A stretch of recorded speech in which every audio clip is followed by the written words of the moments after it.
गरीब की जिंदगी को आसान और सुखद बनाना ही माननीय प्रधानमंत्री जी और माननीय मुख्यमंत्री जी सहित हमारी राजनीति का ध्येय है।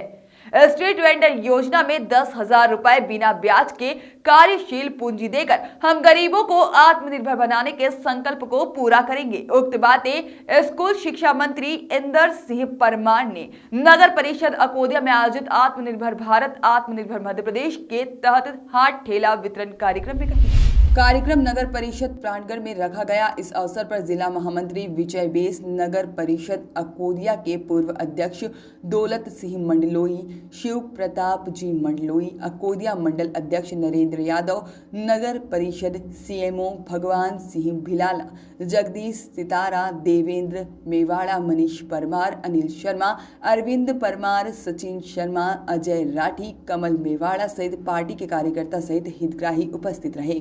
क्षेत्र में जो हितग्राही मूलक योजनाएं हैं उनको हितग्राहियों को प्रमाण पत्र देने, इसमें स्ट्रीट वेंडर्स का थे और कुछ संबल योजना के जिन हितग्राहियों को लाभ मिलने वाला है उनको स्वीकृति पत्र वो थे।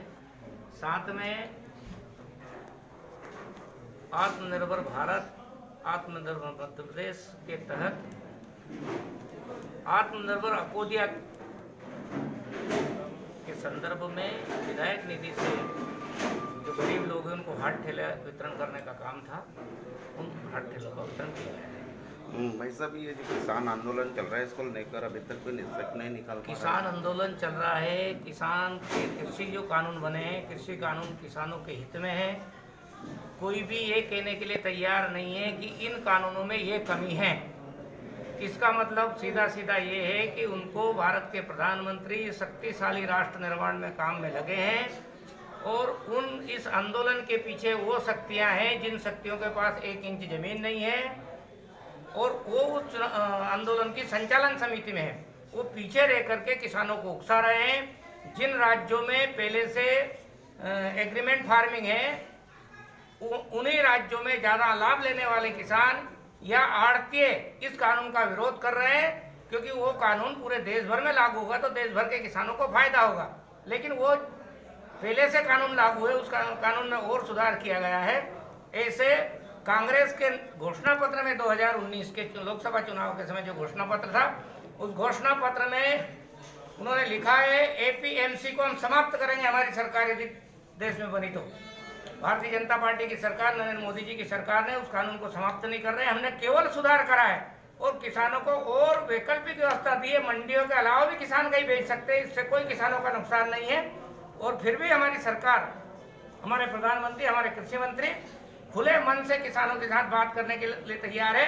आप एक पॉइंट बता दीजिए जिससे किसानों को नुकसान होगा, हम उसको संशोधन करने के लिए तैयार है। पर उनकी जीत है और जीत के पीछे भाव ये कि देश की शक्तिशाली सरकार कमजोर पड़े और इसके पीछे और भी लोग सक्रिय जो भारत को शक्तिशाली नहीं देखना चाहता, ये 2-4 दिन में और स्पष्ट हो जाए। नहीं, अभी हमारी जो सरकार की जो पॉलिसी है एकदम शराबबंदी को लेकर नहीं है, लेकिन नई दुकानें भी खोलने के लिए नहीं है। के नाम पर फीस मांगी जा रही है, जबकि कई बच्चे ऑनलाइन पढ़ ही नहीं पा रहे, फिर फीस नहीं। जो बच्चे ऑनलाइन परीक्षा में पढ़ाई कर रहे थे, ऑनलाइन पढ़ाई कर रहे थे, उनको केवल ट्यूशन फीस के अलावा दूसरी कोई फीस लेने का प्रावधान नहीं किया गया था। अब जब स्कूल खुल गए हैं तब दूसरी फीस लेने का आग्रह किया गया होगा। यदि कोई लोग ऐसे जबरदस्ती वसूल करते हैं तो उसके लिए हमने कलेक्टर को और शिक्षा विभाग को अधिकृत कर दिया है। ऐसे अभिभावक शिकायत करेंगे तो हम स्कूलों के खिलाफ कार्रवाई होगी। सर, 2019 का बीमा लगभग किसानों को मिल चुका है, लेकिन एक ऐसा गांव है मदाना जहां 24 किसान का केसीसी एसबीआई बैंक से केसीसी बना हुआ है, प्रीमियम भी कृषि विभाग का उस पर उड़द मूंग मतलब दर्शा रहा है। उस पर राजस्व विभाग से कोई त्रुटि नहीं हुई है। जो भी दर्ज कराया गया वो बैंकों के द्वारा गड़बड़ हुई है।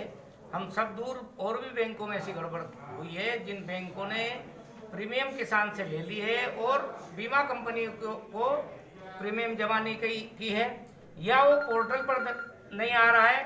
उसके लिए बीमा कंपनी के साथ साथ वो बैंक जवाबदार है और जिसमें बैंक जवाबदार होगी उसको बैंकों को किसानों का बीमा की राशि के बराबर। वॉइस ऑफ राइट्स के लिए शुजालपुर से रमेश राजपूत की रिपोर्ट।